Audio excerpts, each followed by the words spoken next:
Have you ever found yourself on the receiving end of someone else's aggression, maybe in an argument at work or even with someone close to you? It's easy to feel attacked and even easier to respond defensively. But what if there was a way to turn that aggression around and make the other person regret their words?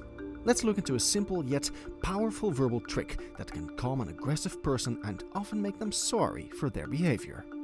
Aggression is a reaction to stress, insecurity, or feeling out of control. When someone lashes out, it's usually because they're overwhelmed or threatened and don't know a better way to handle their emotions.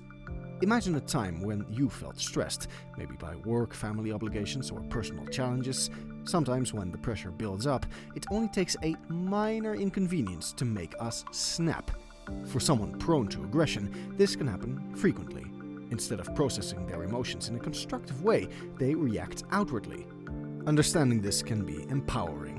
It reminds you that their aggression usually has more to do with their own state of mind than anything you've done. This awareness can help you approach them with calm and clarity rather than defensiveness. You're not excusing their behavior, but you're seeing it as a reaction, a response that, with the right approach, can be softened and even redirected. Aggressive behavior doesn't just affect the person it's directed toward, it also has consequences for the aggressor. After someone lashes out, they often experience a mix of emotions: embarrassment, regret, or even shame. These feelings come from knowing that they may have hurt someone or acted in a way that wasn't respectful or constructive. Think about a time you may have acted out of anger or frustration. Did you later wish you'd handled things differently? For most people, the answer is yes. And for someone who frequently reacts aggressively, this pattern can create a cycle of negative emotions that they might not know how to break. They might lash out to feel more in control in the moment, but afterward the remorse and stress only compound their frustration. In relationships, whether personal or professional, this behavior can lead to a breakdown of trust and open communication. People who feel attacked might become distant or defensive, wary of sparking another outburst.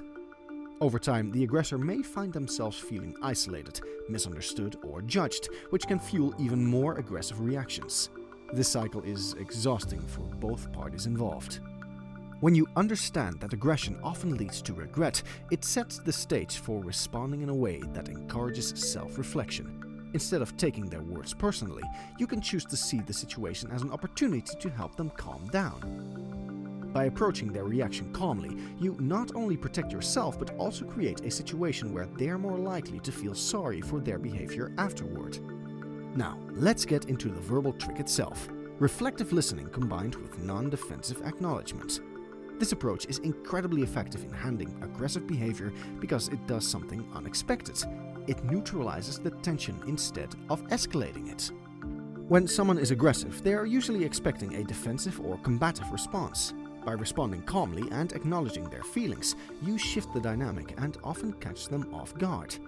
Here's how it works. When the aggressive person expresses anger or frustration, use a phrase that acknowledges their emotions without judgment or reaction. For example, you might say, "I hear that you are really frustrated," or "I can see that this is upsetting for you." These simple phrases show that you're listening and not immediately taking a defensive stance. Reflective listening disarms aggression because it sends the message, "I see where you're coming from." It shows empathy without agreement, helping the person feel heard without feeling like they're winning or overpowering you. This approach keeps the conversation calm and demonstrates that you're open to understanding their perspective. After acknowledging their feelings, the next step is to ask a reflective question. A well-phrased question encourages the aggressive person to think about their emotions and motivations, which can help them move from reaction to reflection. Questions like, "Can you help me understand what's bothering you?" Or, "What exactly is it that makes you feel this way?" invite them to examine their own words and behavior. This is where the verbal trick becomes powerful. By prompting them to explain themselves, you create a moment for them to slow down and reconsider their approach. They may start to realize that their aggression is misdirected or unnecessary. In many cases, this pause for self-reflection can lead them to feel embarrassed or sorry for reacting so strongly. The trick works because it encourages accountability without confrontation. Instead of telling them to calm down, an approach that typically backfires, you're guiding them towards self-awareness. When they articulate their own frustration, they're more likely to recognize the underlying issues, which often leads to a softening of their aggressive stance. A crucial part of this technique is maintaining a calm and composed demeanor throughout the interaction. Your tone of voice, body language, and facial expressions all play a role in how the aggressive person responds. By staying neutral and calm, you show that you're not intimidated or provoked by their behavior, which subtly encourages them to mirror your composure. Aggression often thrives on reaction. When someone lashes out, they're often looking for a response that validates their anger. By staying calm, you're not giving them the reaction they expect. Instead, you're creating an environment where it's safe for them to drop their defenses and consider their actions. Your calmness acts as a mirror, reflecting back their behavior in a way that may lead them to regret their aggression. In many cases, when you stay composed, the aggressive person realizes that their approach was unwarranted or out of place. Without a defensive reaction to reinforce their anger, they are more likely to feel the disconnect between their aggressive behavior and your calm response, which often leads to regret or even an apology.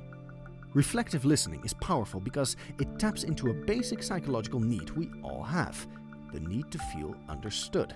When someone is aggressive, they are often experiencing intense emotions and, consciously or not, want someone to recognize their frustration.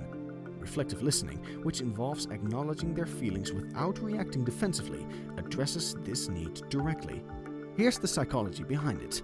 When someone hears that their feelings are being recognized without judgment, they are less likely to stay on the defensive. Instead, they start to feel validated, which creates space for them to think about what they're saying. By reflecting their emotions back on them, you're guiding them towards a moment of self-reflection. This approach often shifts the person's focus from blaming others to considering their own actions. It's this shift that often leads them to feel sorry or even embarrassed for their behavior. With aggression softened, they're more likely to realize that their initial outburst was unproductive or unfair. In other words, by holding up a mirror to their emotions, you're helping them see the impact of their words and actions. If this technique feels challenging, don't worry, reflective listening is a skill that improves with practice. You don't need to start with high-stakes interactions. In fact, practicing with smaller disagreements or tense conversations is a great way to build confidence in this approach. For example, try it with friends or family during minor conflicts or even in situations where someone seems frustrated. Start with simple reflective phrases like, "I hear that this is frustrating for you," or "It sounds like you're feeling really overwhelmed." Focus on delivering these lines calmly without letting your tone sound condescending or dismissive. Practicing reflective listening in low-stress situations will help you feel more prepared and composed when you face more intense encounters. As you practice, you'll likely notice that this technique doesn't just benefit the aggressive person, it helps you as well. Reflective listening allows you to stay calm and grounded, reducing the urge to react emotionally. This skill builds your own resilience, giving you greater control over your responses in any conversation. While this verbal trick is highly effective, there are situations where stepping away is the best option. Some people may not respond to reflective listening and might continue to escalate despite your calm approach. It's essential to recognize when an aggressive person is unwilling or unable to engage productively. In these cases, it's okay to protect your own well-being by disengaging from the conversation.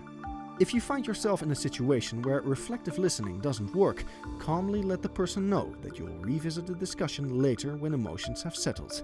A simple statement like, "I think it might be better if we talk about this another time," can provide a respectful way to exit the conversation without escalating tensions. Stepping away is not a failure of the technique, it's a boundary-setting tool that shows you're prioritizing your emotional health. By knowing when to disengage, you're reinforcing that aggressive behavior won't dictate your actions. This verbal trick of reflective listening, asking reflective questions, and maintaining composure is a powerful way to handle aggression effectively. Not only does it give the aggressive person space to reflect and often regret their behavior, but it also helps you stay calm and in control. What are your thoughts on this? Let us know in the comments below. If you like this video, don't forget to like and subscribe.